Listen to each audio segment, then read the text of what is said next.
नमस्कार, आप देख रहे हैं खबरदार। मैं हूं श्वेता सिंह। सबसे पहले खबरों को खबरदार के लेंस से देख लेते हैं। बच्चों को कोरोना के खिलाफ सुरक्षा कवच देने के लिए भारत ने एक कदम आगे बढ़ाया है। आज भारत बायोटेक की कोवैक्सीन के दूसरे और तीसरे चरण के ट्रायल 2 से 18 साल की उम्र वालों पर करने की मंजूरी दी गई है। इस तरह कनाडा और अमेरिका के बाद भारत में भी बच्चों की वैक्सीन जल्द आने की उम्मीद बढ़ गई है। भारत सहित दुनिया भर में बच्चों को जल्द से जल्द वैक्सीन लगाना क्यों जरूरी है, इसका विश्लेषण करेंगे। इसके बाद दवाओं की बात करेंगे। देश भर में कोरोना के इलाज के लिए आइवोमेक्टिन और रेमडेसिविर दवाएं मरीजों को दी जा रही हैं। उत्तर प्रदेश से लेकर गोवा, महाराष्ट्र, पश्चिम बंगाल तक हर जगह आइवोमेक्टिन को कोविड के इलाज के प्रोटोकॉल में जोड़ा गया है। लेकिन WHO ने कोरोना मरीजों के इलाज में इन दोनों दवाओं का इस्तेमाल न करने की हिदायत दी है। यानी अस्पतालों में कोरोना का जो इलाज चल रहा है उसकी कसौटी पर ही सवाल उठ गए। आइवरमेक्टिन का इस्तेमाल ठीक है या नहीं, इस पहेली को एक्सपर्ट्स की मदद से सुलझाएंगे। भारत के अधिकांश लोग इस समय वैक्सीन लगवाकर खुद को सुरक्षित करना चाहते हैं, लेकिन वैक्सीन लगवाने का पूरा अभियान वैक्सीन की कमी की वजह से अटक कर चल रहा है। वैक्सीन की चाहे जितनी कमी हो, लेकिन वैक्सीन पर राजनीति की कोई कमी नहीं है। आज इस राजनीति का जमीनी आंकड़ों सहित विश्लेषण करेंगे। और जिसकी इम्यूनिटी कमजोर है उसे कोविड के साथ साथ एक और रोग पकड़ रहा है जिसका नाम है ब्लैक फंगस। इस बीमारी के केस अचानक कई राज्यों में बढ़ गए हैं। आज इससे एक्स्ट्रा खबरदार रहने का तरीका जरूर देखिएगा। कोई भी काम करना हो, जब पूरी दुनिया आगे निकल जाती है तब हमारे यहां हलचल होती है। बच्चों की वैक्सीन पर भी यही हुआ है। अमेरिका और कनाडा में ट्रायल के बाद 12 से 15 साल के बच्चों के लिए फाइजर की वैक्सीन को मंजूरी मिल गई है। और जब वहां पर वैक्सीनेशन शुरू होने वाला है तब भारत में बच्चों की वैक्सीन के ट्रायल में तेजी आई है। भारत ने एक बड़ा कदम उठाते हुए बच्चों पर कोवैक्सीन के दूसरे और तीसरे चरण के ट्रायल को मंजूरी दी। बच्चों की चिंता के बीच आज थोड़ा सुकून देश के हर परिवार को मिला होगा कि आज नहीं तो कल भारत में भी बच्चों के लिए वैक्सीन आ जाएगी।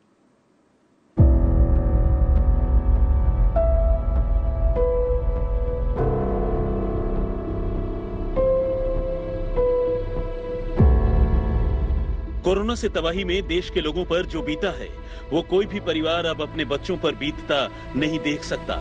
इसलिए सबको बच्चों की चिंता है और ये सवाल है कि बच्चों के लिए वैक्सीन लाने पर भारत में क्या किया जा रहा है। हर परिवार की चिंता और सवालों के बीच ये उन सभी को थोड़ा सुकून देने वाली बात है कि 2 से 18 साल के बच्चों के लिए भारत बायोटेक की कोवैक्सीन को दूसरे और तीसरे फेज के ट्रायल की मंजूरी दी गई है। वैक्सीन से जुड़ी सब्जेक्ट एक्सपर्ट कमेटी की सिफारिश के बाद वैक्सीन का क्लिनिकल ट्रायल 2 से 18 साल के एज ग्रुप के 525 बच्चों पर दिल्ली, पटना, नागपुर समेत देश के अलग अलग अस्पतालों में किया जाएगा। इसके अलावा वैक्सीन के फेज 3 का ट्रायल शुरू करने से पहले भारत बायोटेक को फेज 2 के ट्रायल का पूरा डेटा उपलब्ध कराना होगा। ये बच्चों के लिए कोई अलग वैक्सीन नहीं है। ये भारत बायोटेक की वही कोवैक्सीन है जो अभी कोविशील्ड के साथ साथ भारत में टीकाकरण अभियान में इस्तेमाल की जा रही है। हमने जनवरी में ही कोवैक्सीन बनाने वाली भारत बायोटेक के कर्ता धर्ता डॉक्टर कृष्णा इल्ला से इस पर बात की थी, जब भारत में टीकाकरण की शुरुआत होने वाली थी। Can your vaccine, sir, be given to children? Our inactivated vaccine would be the ideal to give it to 2 years to 12 months. 12 years and above, we have done already trial. So we want to put a proposal to Drug Controller General and subject expert committees to 2 years to 12 years. We want to do clinical trial quickly, phase 2B or something like that, bridging a small trial with a 300, 500, whatever statistics says. We're going to do that because these vaccines can go to children without any problem. No, which one? Your Covaxin can go to children or your nasal vaccine can go to children? No, inactivated vaccine. Your Covaxin? Inactivated, yes, Covaxin. ये सब vaccine 18 साल से कम उम्र की आबादी को अभी इसलिए नहीं लगाई जा रही है क्योंकि इन वैक्सीन के ट्रायल में बच्चों को शामिल नहीं किया गया था और ये पता नहीं है कि बच्चों पर ये वैक्सीन किस तरह से काम करेगी। पिछले कुछ दिनों में अमेरिका और कनाडा में 12 से 15 साल के बच्चों के टीकाकरण के लिए फाइजर की वैक्सीन को मंजूरी मिली है क्योंकि ट्रायल में ये वैक्सीन बच्चों पर उतनी ही प्रभावी बताई गई जितना प्रभावी ये किसी दूसरे पर है।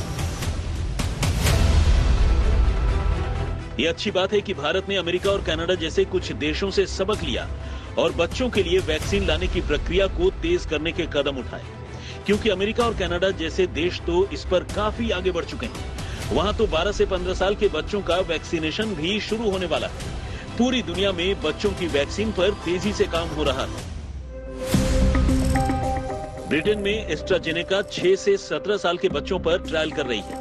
एस्ट्राजेनेका की ही वैक्सीन कोविशील्ड के नाम से भारत में लगाई जा रही है। अमेरिका में फाइजर और मॉडर्ना जैसी कंपनियां 6 महीने से 11 साल के बच्चों पर अपनी वैक्सीन के प्रभाव का अध्ययन करने में जुटी है। फाइजर की सहयोगी कंपनी जर्मनी की बायोनटेक का कहना है कि वो यूरोप के देशों में 12 से 15 साल के बच्चों के लिए जून में वैक्सीन लॉन्च कर देगी। अमेरिका में जॉनसन एंड जॉनसन और नोवावैक्स जैसी कंपनियां भी अपनी अपनी वैक्सीन के बच्चों पर ट्रायल की शुरुआत कर चुकी हैं। कनाडा में फाइजर ने 2 से 5 साल के बच्चों पर भी वैक्सीन का ट्रायल शुरू किया है और उसका दावा है कि इसके अच्छे नतीजे मिल रहे हैं। बच्चों के लिए वैक्सीन कितनी कारगर होगी, इसके साथ साथ बड़ा सवाल ये भी है कि ये बच्चों के लिए कितनी सुरक्षित होगी। भारत में बच्चों के लिए जिस कोवैक्सीन पर कदम बढ़ाए गए, उस पर कंपनी को तब से बड़ा भरोसा है जब से इसे भारत में टीकाकरण के लिए मंजूरी मिली थी। तब कंपनी के सीएमडी डॉक्टर कृष्णा एल्ला ने आज तक से बातचीत में कहा था कि वो अपने 6 साल के पोते को वैक्सीन देने में हिचकेंगे नहीं। You said you'll give your grandson the vaccine. Has he got the vaccine? How old is your grandson? Will you give him the vaccine? My grandson is 6 years old. I don't mind putting on 16th vaccination. अब सबको उम्मीद यही है कि बच्चों के लिए vaccine पर तेजी से काम किया जाए, तेजी से ट्रायल के नतीजे आए और हर पैमाने पर खरा उतरने के बाद इससे जल्द से जल्द बच्चों के टीकाकरण की शुरुआत हो, जिससे हर परिवार की चिंता दूर हो। दिल्ली से मिलन शर्मा के साथ आज तक ब्यूरो। कोरोना के खतरे के बीच एक्सपर्ट्स ये मानते हैं कि बच्चों में रिकवरी रेट अच्छा है। 100 बच्चों में 2 या 3 बच्चे ही ऐसे हैं जो संक्रमण के बाद सीरियस होते हैं, लेकिन भारत जैसी बड़ी आबादी वाले देश में यह आंकड़ा भी बहुत ज्यादा है। इसीलिए जरूरी यह है कि जल्द से जल्द बच्चों के लिए वैक्सीन लाई जाए। हमें ये समझना बहुत जरूरी है कि कुल आबादी में कम से कम 70 से 85% लोगों को टीका लगाए बिना कोरोना से लड़ा नहीं जा सकता। अब तक ज्यादा से ज्यादा आबादी को वैक्सीन जब तक नहीं लगेगी तब तक कोरोना की एक के बाद एक लहरें आती रहेंगी और इसीलिए वैक्सीनेशन से बच्चों को अलग नहीं रखा जा सकता। इसे अमेरिका जैसे देश से समझना चाहिए, जहां जुलाई तक 70% आबादी को टीका लगाने का टारगेट है। वो अब युवा आबादी और 18 साल से कम उम्र की आबादी को टीका लगाना उसने सबसे बड़ा मिशन बना लिया है। अमेरिका में टीकाकरण के लिए फ्री आइसक्रीम और वैक्सीनेशन सेंटर तक फ्री राइड के ऑफर दिए गए हैं, जिससे ज्यादा से ज्यादा लोग टीका लगवाएं। भारत जैसे देश में तो 18 साल से कम उम्र की आबादी 30% है। अगर इनका जल्द से जल्द वैक्सीनेशन नहीं होगा तो कोरोना को कंट्रोल करना मुश्किल होगा और बिना वैक्सीनेशन बच्चों पर खतरा ज्यादा होगा। भारत में कोवैक्सीन का बच्चों पर ट्रायल शुरू करने की मंजूरी दे दी गई है। भारत बायोटेक अपनी नेजल वैक्सीन पर भी काम कर रही है। जाइडस केडिला भी 12 साल से ज्यादा उम्र के बच्चों के टीके पर काम कर रही है। अमेरिका और कनाडा में जिस तरह से बच्चों पर वैक्सीन के ट्रायल के अच्छे नतीजे आए हैं, वो पूरी दुनिया का हौसला बढ़ाते हैं, क्योंकि सबसे बड़ी चिंता यही रहती है कि बच्चों के लिए वैक्सीन सुरक्षित है कि नहीं। आज हमने बच्चों की वैक्सीन पर एक्सपर्ट से बात की है। जितनी भी वैक्सीन है अभी तक जो अप्रूव हुई है वो 3 प्लेटफॉर्म पे है। ठीक है, mRNA प्लेटफॉर्म पे है, वायरल वेक्टर प्लेटफॉर्म पे है और तीसरी वाली इनएक्टिवेटेड वैक्सीन प्लेटफॉर्म पे। मेरा ये विश्वास है जितनी भी वैक्सीन है जो सेफ है, उन सबको वैक्सीन को जहां जहां वो अप्रूव है वो सब बच्चों में ऑलरेडी या शुरू नहीं है तो शुरू हो जाएगा। और जॉनसन mRNA वैक्सीन नहीं है, जॉनसन वायरल वेक्टर वैक्सीन है। रही बात 18 और 17 साल में, अगर वैसे देखें तो कोई ज्यादा फर्क नहीं है। 16 और 17 में कोई ज्यादा फर्क नहीं है। यही है कि वैक्सीन इतनी नाजुक चीज है और इसकी सेफ्टी, इम्यूनोजेनिसिटी तो क्या है ही, इसकी तो इम्यूनोजेनिसिटी नहीं होगी तो देने का कोई फायदा नहीं। मगर हम लोग ऐसा सोचते, जो लोग वैक्सीन डेवलपमेंट में काम करते हैं, सबसे बड़ी चीज है सेफ्टी। और सेफ्टी में एडवर्स इवेंट की क्या, क्योंकि वैक्सीन सिर्फ इनएक्टिवेटेड वायरस नहीं है या सिर्फ एस प्रोटीन वायरल वेक्टर में नहीं। वैक्सीन में कम से कम 20-25 और कंपाउंड डाले जाते हैं, कुछ केसेस में एडजुवेंट डाले जाते हैं और उन सब की अपनी रिएक्टिविटी होती है। और जरूरी नहीं है कि एडल्ट्स में जो हो वही बच्चों में हो। तो इसलिए ये ट्रायल करना एकदम से लाजमी हो जाता है। फाइजर ने ये वैक्सीन अपनी ट्राई की है अभी, और उसके अंदर देखा गया है कि दे हैव ट्राइड इन 1000 बच्चों में देखा था, और उन्होंने देखा था उनमें 1000 में से जो 2 ग्रुप में बांट दिए थे, प्लेसिबो ग्रुप था, एक दूसरा ग्रुप था जिसके अंदर वो उन्होंने वैक्सीन दी थी। उन्होंने देखा था कि प्लेसिबो ग्रुप में 18 बच्चों को तो इन्फेक्शन हो गया था, लेकिन जो फाइजर जिसको वैक्सीन दी गई थी उसके अंदर एक भी इन्फेक्शन नहीं हुआ। तो इसके मतलब ये है कि ये वैक्सीन विल प्रोटेक्ट, और कम से कम उनके अंदर ये बच्चों के अंदर इम्यूनिटी आ जाएगी। 12 से 16 को पहले देखिए और 16 से शुरू करिए, पहले 16, 15 इस तरह दी चाहिए, क्योंकि 15 से 16 साल के बच्चे जो हैं वो बाहर जा सकते हैं। जो भारत बायोटेक है इन एसोसिएशन विद ICMR, ये attenuated virus entire virus virion को लेके बना है। कोविशील्ड जो है वो स्पाइक प्रोटीन को वेक्टर के साथ कंबाइन करके बनी है, मॉडर्ना और कोविशील्ड जो एस्ट्राजेनेका की हम यूज कर रहे हैं। और जो अभी हमारे पास दूसरी वायरस J&J की आ रही है ऑल दैट, वो mRNA वैक्सीन है एंड फाइजर mRNA वैक्सीन है। तो जो अभी वर्ल्ड में May 10 को FDA ने USA में फाइजर वैक्सीन अप्रूव की है 12 years एंड अबव। थोड़े एक्सपर्ट्स ये सोच रहे थे कि बच्चों को क्यों लगाएं, तो ये जान के आपको दुख होगा कि USA में 303 चिल्ड्रन डाइड। दो हम कहते हैं कि मतलब 3 लाख के ऊपर हुए बच्चों को इफेक्ट, तो 3, चाहे वो अमाउंट छोटा हो, हमारी पॉपुलेशन 40% चिल्ड्रन है। उस 40% में अगर मैं आपको 0.05% मोर्टेलिटी भी बताऊं तो आपको स्वीकार नहीं होएगा कि हम अपने बच्चों को ये दें। यहां खबर की पूरी पिक्चर भी देख लेते हैं। भारत में कोरोना की दूसरी लहर के लिए जिम्मेदार डबल म्यूटेंट ने बच्चों को भी प्रभावित किया। जब तीसरी लहर आने की आशंका है तो सबसे ज्यादा असर बच्चों पर पड़ने की बात की जा रही है। खतरा कितना गंभीर है इसे महाराष्ट्र के स्वास्थ्य विभाग के आंकड़े से समझिए। अप्रैल में महाराष्ट्र के स्वास्थ्य विभाग ने कहा था कि बीते 30 दिनों में बच्चों में 51% संक्रमण बढ़ा। बच्चों के लिए कोरोना ज्यादा खतरनाक कैसे हो रहा है, इसे अमेरिका के आंकड़ों से समझाते हैं। साल भर पहले अमेरिका के कोरोना मामलों में सिर्फ 3% बच्चे थे, लेकिन 29 अप्रैल को 7 दिनों के औसत में 22.4% बच्चे थे।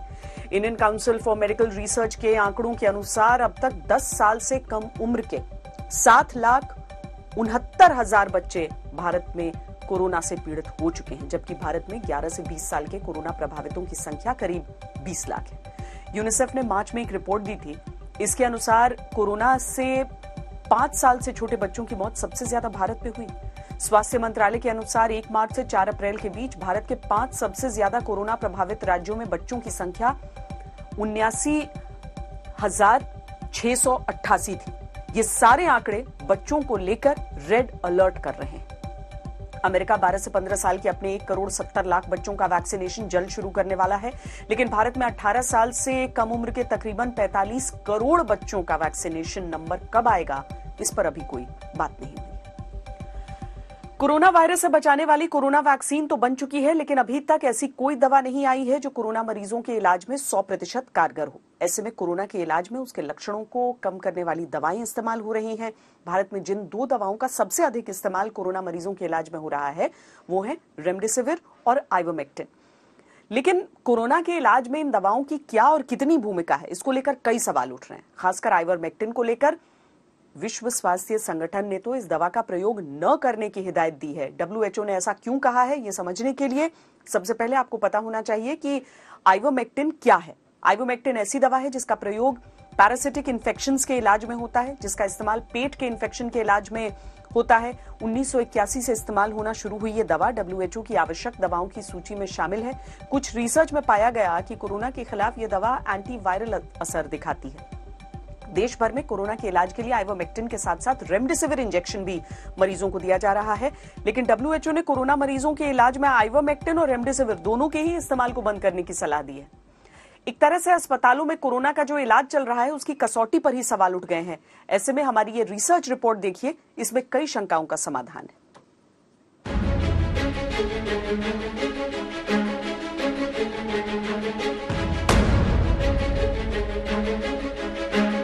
कोरोना कोरोना के इलाज में रेमडेसिविर और आइवरमेक्टिन वो दवाएं हैं जिन्हें लोग चमत्कारी दवा मानते हैं। माना जा रहा है कि ये कोरोना मरीजों की जान बचाने और उन्हें जल्द रिकवर करने में मदद करती है, लेकिन विश्व स्वास्थ्य संगठन के मुताबिक ऐसा कुछ नहीं है।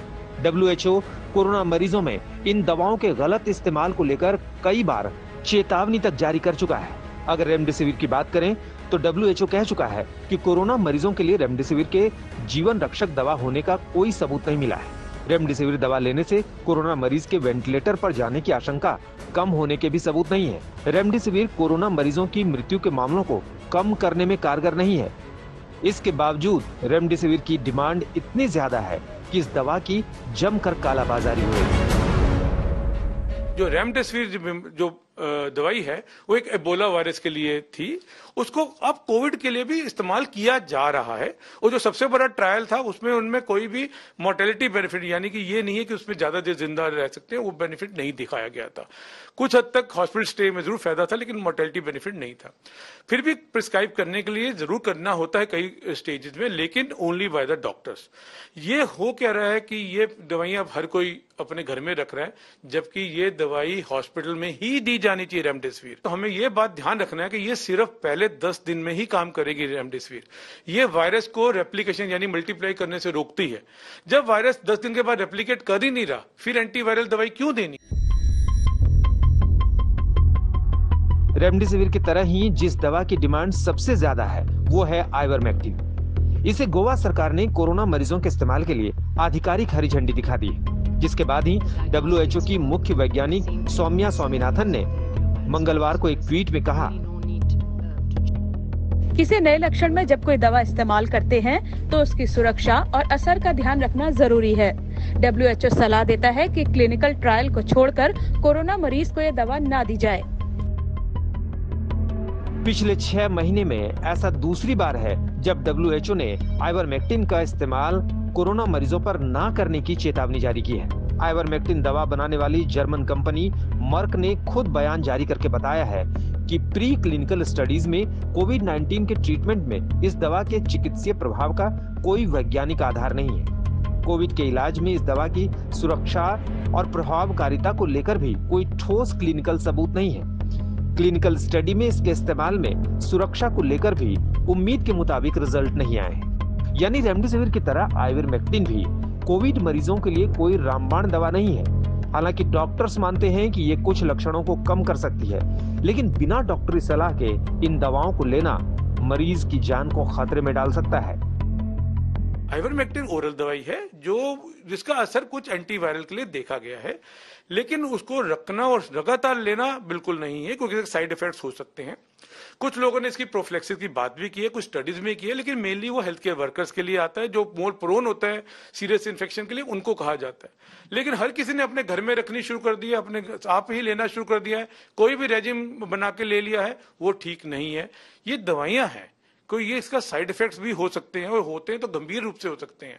इसलिए बिना बात पे लेना, चाहे वो रेमडेसिविर है और चाहे वो आइवरमेक्टिन है या जो भी अदर दवाइयां बिना बात पे ले रहे हैं, वो ठीक बात नहीं है। दवाई चाहे कोई भी हो, बिना डॉक्टरी सलाह के नहीं लेनी चाहिए। विशेषज्ञ कहते हैं कि रेमडेसिविर या आइवरमेक्टिन दवा सिर्फ अस्पताल में ही कोरोना मरीज को दी जानी चाहिए, क्योंकि इन दवाओं का कोरोना के इलाज में कोई खास महत्व नहीं है, बल्कि गलत इस्तेमाल से मरीज की जान तक जा सकती है। हालांकि कई स्टडीज में रेमडेसिविर और आइवरमेक्टिन को कोरोना संक्रमण के खिलाफ प्रभावी बताया गया है।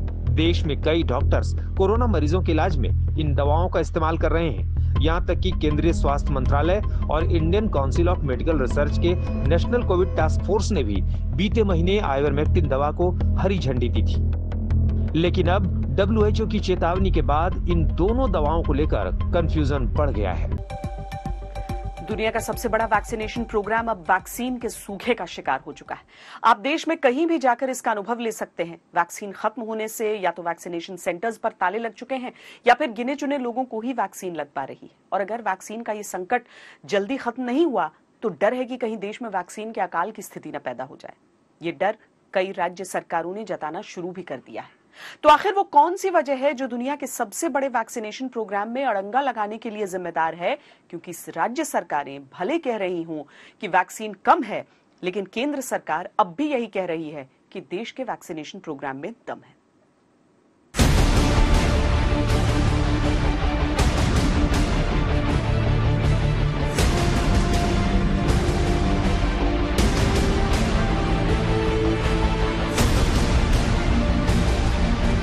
कोवैक्सीन ने कल हमें चिट्ठी लिखी है। उन्होंने कहा है कि साफ साफ कह दिया उन्होंने कि हम वैक्सीन नहीं दे सकते हैं क्योंकि हमारे पास में वैक्सीन उपलब्ध नहीं है। नजरअंदाज कर दीजिए राज्यों की वैक्सीन वाली मांग को, नजरअंदाज कर दीजिए वैक्सीनेशन सेंटर्स पर लग चुके वैक्सीन नहीं है वाले ऐलान को। नजरें फेर लीजिए वैक्सीन लगवाने के लिए इंतजार करते लोगों से। बस आंखें बंद कीजिए और ध्यान से सुनिए देश के स्वास्थ्य मंत्री डॉक्टर हर्षवर्धन की बात को। ये 17 करोड़ से ऊपर डोजेस देने की जो प्रक्रिया है भारत में, ये आज भी वैक्सीनेशन ड्राइव के रूप में दुनिया की ये फास्टेस्ट जो है प्रक्रिया है। यूनाइटेड स्टेट्स ऑफ अमेरिका और चाइना के बाद शायद हमारा जो डोजेज हमने दिए हैं ये तीसरे नंबर पर हाईएस्ट नंबर ऑफ डोजेज हैं। 8 चुनिंदा राज्यों के साथ कोरोना के हालात पर चर्चा के बाद देश के स्वास्थ्य मंत्री ने देश को यह बताना बेहद जरूरी समझा होगा कि हमारे देश में वैक्सीनेशन की रफ्तार सबसे तेज है। लेकिन वो ये बताना भूल गए कि देश के कई राज्यों में अगर वैक्सीन सप्लाई नहीं पहुंची तो दुनिया के सबसे बड़े और प्रतिष्ठित वैक्सीनेशन प्रोग्राम पर फुल स्टॉप लग जाएगा।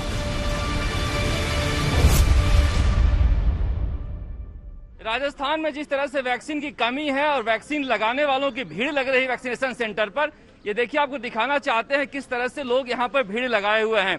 जो सोशल डिस्टेंसिंग की बात कहीं नजर नहीं आ रही है और राजस्थान सरकार के पास मात्र 2 लाख वैक्सीन है। इसके अलावा 42 लाख जो हैं अभी 45 साल के ऊपर के लोगों का एक भी डोज नहीं लगा हुआ है। सरकार के पास वैक्सीन ही नहीं। तो अब वैक्सीन की इस कमी के लिए कौन जिम्मेदार है? राज्य सरकारें, केंद्र सरकार या वैक्सीन कंपनियां?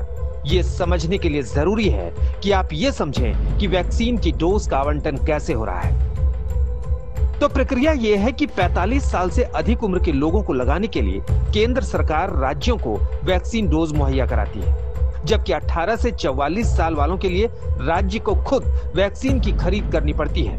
अभी वैक्सीन निर्माता कंपनियों को 50% आपूर्ति केंद्र सरकार को करनी पड़ती है। बाकी बची 50% वैक्सीन की आपूर्ति कंपनी राज्य सरकारों को करती है।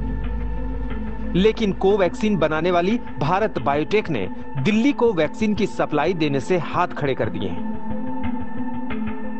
कोवैक्सीन की सप्लाई अब दिल्ली को बंद है और मुझे नहीं पता बाकी राज्यों को कितनी की जा रही है, पर दिल्ली को तो उन्होंने लिख के दे दिया है कि हम आपको वैक्सीन नहीं दे सकते हैं क्योंकि हमें सेंट्रल गवर्नमेंट के हिसाब से वैक्सीन देनी है।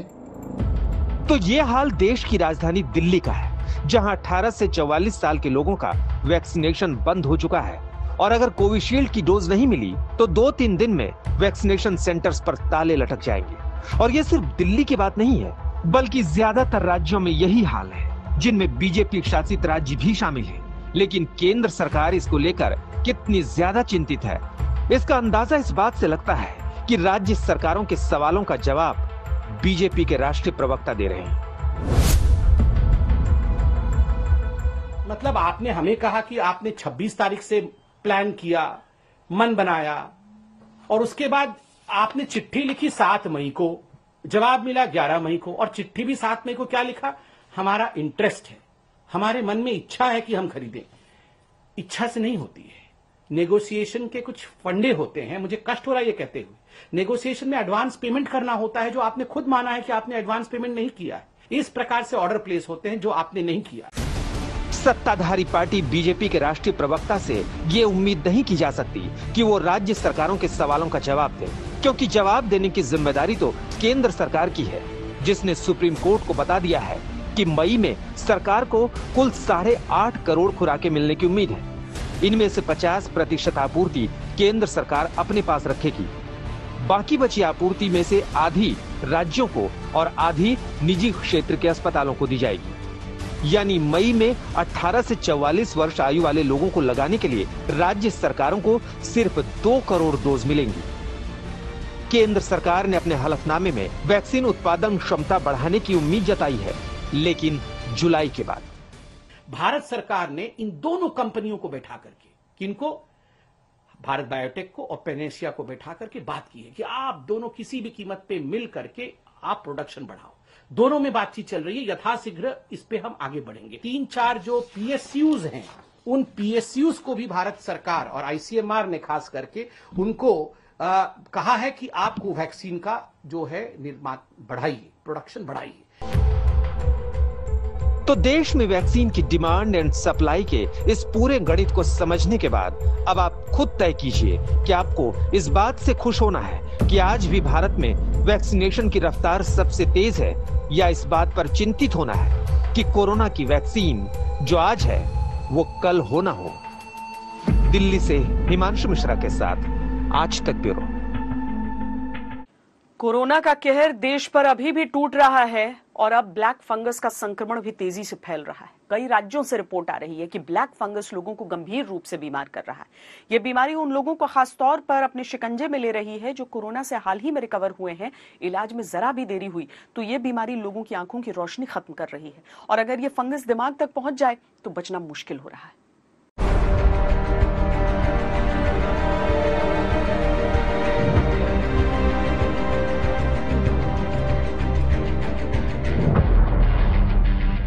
जब कोरोना वायरस का इंडियन वेरिएंट तबाही मचाए हुए है, ठीक उसी वक्त ब्लैक फंगस इन्फेक्शन के केस तेजी से बढ़ रहे हैं।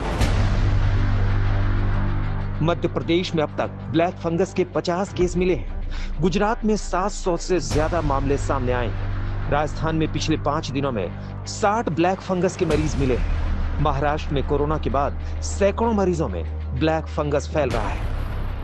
ये ब्लैक फंगस के संक्रमण की घटना सामने आ रही है और वो बहुत भयानक है। जो सुना है, आंख पे जो इफेक्ट होता है, बाकी जो प्रभाव होते हैं, किसी का तो पूरा जबड़ा ही निकाल देना पड़ा, आंख निकालनी पड़ी। तो ये मेरा चिंता का विषय है। भीलवाड़ा की कल्ला देवी कोरोना से ठीक तो हुई, लेकिन 1 सप्ताह बाद दोनों आंखों की रोशनी कम होने लगी। तो डॉक्टरों ने कहा कि म्यूकरमाइकोसिस यानी ब्लैक फंगस की समस्या है। कोविड के 13 से 14 दिन बाद जब ये रिकवर होने में अप्रोक्स हो गए थे, कोविड की रिकवरी कंप्लीट हो चुकी थी, उसके बाद इनको जो है सिर में दर्द और जबड़े में जो दर्द हुआ था, उसके साथ साथ कान में दर्द हुआ और आंखों में स्वेलिंग आके एक आंख जो है पूरी बंद हो चुकी थी। देश एक तरफ कोरोना से जूझ ही रहा था कि ब्लैक फंगस ने कहर ढाना शुरू कर दिया है।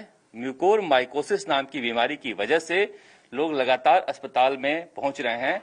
जयपुर के ENT अस्पताल में 4 दिनों में करीब 40 इस तरह के मरीज आ चुके हैं। ब्लैक फंगस से होने वाले इन्फेक्शन म्यूकरमाइकोसिस को हल्के में मत लीजिए।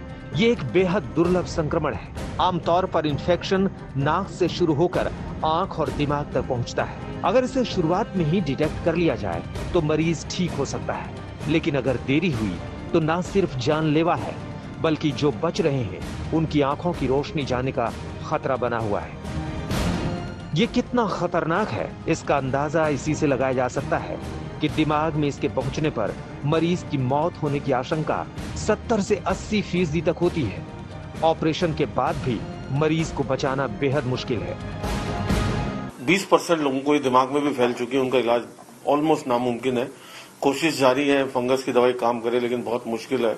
इसलिए इसको घातक भी कहते हैं, क्योंकि नाक से, जबड़े से आंख में जाता है और आंख से बहुत जल्दी दिमाग में फैलता है। अगर ये ब्रेन में चला जाता है तो ऑलमोस्ट 100% मोर्टेलिटी है, मतलब जानलेवा होने का रिस्क बहुत ज़्यादा है। सो इसको टाइम से पहचानना और ट्रीट करना बहुत ज़रूरी है। अब सवाल उठता है कि म्यूकरमाइकोसिस किसे शिकार बना रहा है।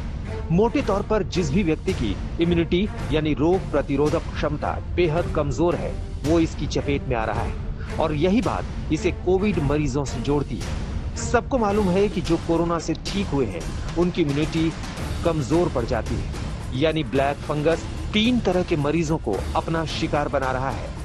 पहले कमजोर इम्यूनिटी वाले मरीज, दूसरे डायबिटीज के मरीज और तीसरे कोविड-19 के वो गंभीर मरीज जिन्हें बचाने के लिए स्टेरॉइड्स का इस्तेमाल हो रहा है। यानी इन तीनों कारणों से मरीज की इम्यूनिटी कमजोर होती है और लापरवाही बरतने पर वो ब्लैक फंगस की चपेट में आ जाते हैं। डॉक्टरों के मुताबिक ये फंगस एक मरीज से दूसरे मरीज में नहीं फैलता, लेकिन किसी के शरीर में इस फंगस की एंट्री हो गई तो ये शरीर में बहुत तेजी से फैलता है। यानी अगर किसी को इसके लक्षण दिखें तो देर नहीं करनी चाहिए, तुरंत अपने डॉक्टर से संपर्क कीजिए। ब्लैक फंगस जो है इसको हम लोग म्यूकोरमाइकोसिस कहते हैं। म्यूकोरमाइकोसिस एक काइंड ऑफ फंगस जो अधिकतर ये ऐसे आता है सॉइल में होता है, और आप ये भी देखा गया है कि जो पाइप्ड ऑक्सीजन होती है हॉस्पिटल में उसके थ्रू भी आ जाता है, और ये देखा गया है जो patient long term steroid therapy पर हैं। ब्लैक फंगस के लक्षण और उसके शिकार मरीजों को देखने के बाद एक्सपर्ट कम इम्यूनिटी वाले मरीजों के लिए इस बीमारी को घातक बता रहे हैं। यानी हर वो शख्स जो कोरोना से ठीक हुआ है या जिसे शुगर की शिकायत है या फिर कोई और गंभीर बीमारी है, उसे अपने शरीर की इम्यूनिटी पर बहुत ध्यान देने की जरूरत है। जयपुर से शरद कुमार, भोपाल से रवीश पाल सिंह, दिल्ली से मिलन शर्मा के साथ जितेंद्र वर्मा, होशंगाबाद, आज तक। अब हम आपको एक्स्ट्रा खबरदार कर देते हैं कि ब्लैक फंगस के इन्फेक्शन से बचने के लिए किन छोटी छोटी बातों का ध्यान रखने की जरूरत है। एक्सपर्ट्स के अनुसार फंगस शरीर में ज्यादातर साइनस और फेफड़ों के रास्ते हमला करता है। अगर शरीर में कहीं चोट लगी है तो भी ये फंगस को रास्ता देगा। यानी शरीर में अगर छोटी चोट भी लगे तो लापरवाही न बरतें, ढक कर रखें। इस बीमारी के इलाज के बारे में बात करें तो एंटी फंगल ड्रग्स का इस्तेमाल किया जाता है, लेकिन कई बार संक्रमण को रोकने के लिए ऑपरेशन तक करना पड़ जाता है। अगर किसी मरीज को डायबिटीज है तो उसे अपने शुगर लेवल पर बहुत ध्यान देने की जरूरत है। डरने की जगह एहतियात बरतने की जरूरत है। कोविड से रिकवर होने के बाद भी ब्लड शुगर लेवल की मॉनिटरिंग में कोताही न बरतें। स्टेरॉइड का इस्तेमाल बहुत सावधानी से डॉक्टरों की सलाह लेकर ही करें। इसमें गलती करने पर इंफेक्शन का खतरा बढ़ सकता है, और हर हाल में ब्लैक फंगस के संक्रमण को दिमाग तक पहुंचने से रोकना जरूरी है। यह महामारी एक महायुद्ध है, और इस महायुद्ध में जो लोग वायरस का प्रहार सबसे पहले झेलते हैं और मौत के खतरे के बीच लोगों की सेवा करते हैं, उनका दर्जा भगवान के समान होता है। इंटरनेशनल नर्सेस डे पर ऐसे योद्धाओं को आज तक नमन करता है। मैंने भगवान का चेहरा नहीं देखा। इतने सारे शरीरों में भी वो एक जैसे दिखाई देते हैं। कभी लगते हैं गणेश, गले में सों जैसा आला टांगे वो धड़कनें गिनते रहते हैं। कभी ईसा की तरह सर पे रख देते हैं राहत भरा हाथ। सूफियों के ताबीज की तरह जादू करती हैं उनकी दवाएं। नानक की तरह वो कानों को हौसले से भर देते हैं। अष्टभुजाओं का बल, दुर्गा सा कौशल और बुद्ध जैसा धैर्य पहने हैं भगवान। अपने इस भगवान का मैंने चेहरा नहीं देखा। इतने सारे शरीरों में भी वो एक जैसे दिखाई देते हैं। जूझते को उम्मीद देते हैं, जीतते को बधाई और हारते को कंधा। संभालते हैं टूटती चीजें, इलाज, सांस, घर, उम्मीद, सब। वो कृष्ण की तरह डूबे हैं प्रेम और सेवा में। मुझे मेरे जैसे कितने ही घर बचाने के लिए भगवान आजकल घर नहीं जाते। चेहरा नहीं देखा मैंने अपने भगवान का, लेकिन धरती पर अगर कहीं भगवान है तो वो ये ही है।